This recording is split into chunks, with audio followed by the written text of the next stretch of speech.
Tara, what are you doing? I'm running. You just don't seem to be doing it very fast. I mean, normally when people run, they're trying to get somewhere quickly. Like in a running race where you're trying to get to the finish line as quickly as you can. I know, but when you're watching running on like a film or a TV show, Yeah. I mean, often they're running like this, aren't they? Okay. I get it. But when they're running in a film, it's slowed down and it's in slow motion. Oh. The person is still running quickly. It's just the film that is slowed down. Oh. Tara, why are you trying to run? Why are you trying to run? Well, it's soon going to be the Olympics, right? Yeah. Yes. And it's inspired me. Oh, yeah, okay. To try and start running and training to do a half marathon. A half marathon? Yeah. Right, Yeah. okay, Yeah. that's good. But after I've been running for a whole 2 minutes, Yeah. Well, I start to get a bit tired, and then I get a bit fed up, and so I was a bit tempted to give up. Oh, okay, but you didn't actually give up, did you? No. Well, at least that's good. Yeah. But I still don't get it. Why are you actually trying to run in slow motion? Well, you see, running is running fast, quickly. Yeah. It's really hard work. Well, yes. And it's really tiring. Yeah. I like getting sweaty. Yes. Smelly. Yeah. Well, so actually, running slow motion is really easy. It's much easier. Look. Yeah. It's just Okay. Yeah. Maybe. But I'm still not sure that's really going to help you train for a half marathon. Maybe what you should do is start in small bits and build up as you get better and find it easier to run. Oh. I could try that. But most of all, Yeah. keep going. Don't give up. In fact, actually, that is what our assembly is about today. Determination, about keeping going and not giving up. Cool. You see, life isn't always easy and we need to learn to cope when things don't go smoothly. There are times when we need to make a special effort in order to achieve our goals. In fact, great milestones in history have been achieved because the people involved have shown true determination. Great leaders determined to overcome the wrongs they see. Or scientists who just don't give up looking for answers. And artists who believe that their talents when nobody else does. Or people who hold on to their faith through those difficult times. Without these people, we would not have things like penicillin, which was discovered by Alexander Fleming, and other antibiotic medicines, or even the vaccine for coronavirus. We wouldn't have X-rays, which was discovered by Marie Curie, or scanners that have helped in the treatment of life-threatening diseases. The discovery of electricity by Michael Faraday has helped make an enormous difference in the way, that we live. Transport over long distances has been made possible by the invention of trains and cars and aeroplanes. Communications have been vastly improved by the invention of telephones, televisions, and computers. All of these things and many more make life so much easier for us, and we take them for granted. But they have been brought about by the sheer hard work, dedication and determination of their inventors, who, in spite of setbacks, never gave up. In fact, did you know that Thomas Edison, who was responsible for the invention of the light bulb, had about 2,000 attempts in making the light bulb work? After he finally succeeded, somebody asked him how he had been able to keep going despite the 2,000 failures. In answer, he simply said, "Well, I just didn't fail.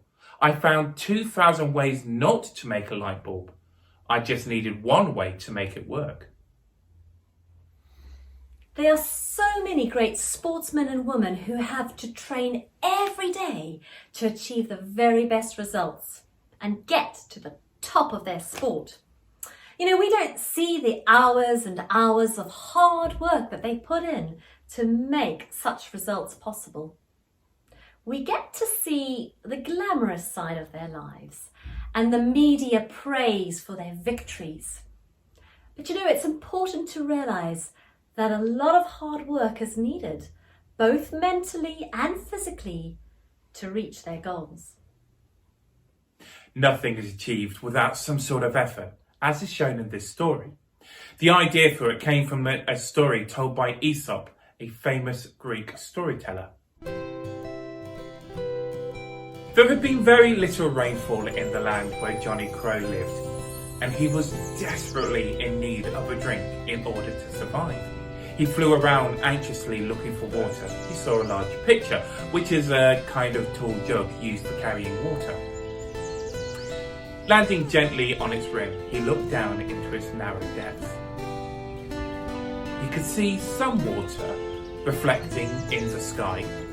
He could smell it halfway down, but he realised that he was just unable to reach it. But then he had an idea. He noticed some large stones nearby. Carefully choosing some which would pass through the neck of the jug, he flew backwards and forwards, dropping each of the stones into it. One stone, then another stone, then another stone, then another stone, then another stone, then another stone, and so on, and so on. Gradually, the level of the water began to rise higher and higher. Soon the water was at the top. Johnny Crow reached down and took a long, welcome drink. Oh, it tasted so good. Sheer determination had saved his life. Oh, that was a great story. And you know, it goes to prove the old saying, where there's a will, there's a way. And Johnny Crow could have given in, but he knew that his life depended on getting at that water. Now, although I don't recommend drinking water that's had stones or any other non-food items put in it, it still helps us to remember that when we're trying to overcome any problems we might have, if we can't find a simple way, we'll step back and think about it until you come up with a fresh idea. There is so often a way. And as a Christian, I believe that no matter how big the problem is, God is always with me, and He gives me the strength and determination to overcome any problem. Let's take a few moments of thinking time as we reflect on, well, what we've been thinking about today. Yeah. Think about the story of Johnny Crow. How did he show determination? What problems are you trying to deal with at the moment? How can you keep going? How can you show determination? And perhaps who can you ask to help you to keep going when things are tough or that you're tempted to give up? Yeah, absolutely. And maybe as you're thinking, you may want to turn your thoughts into a prayer. And I'm going to say a prayer, and if you agree with what I say, then you might like to say Amen at the end. So let's talk to God. Oh, dear God, thank you for the story of Johnny Crow. And thank you that you give us the strength and determination when things are hard and to find a solution to our problems. Thank you that you are always with us. Amen. Amen. Right, well, shall we go for a run then? Oh, yeah, let's go. Yeah, come on. No, proper Mum, come on. No, do I have to? Okay, I will.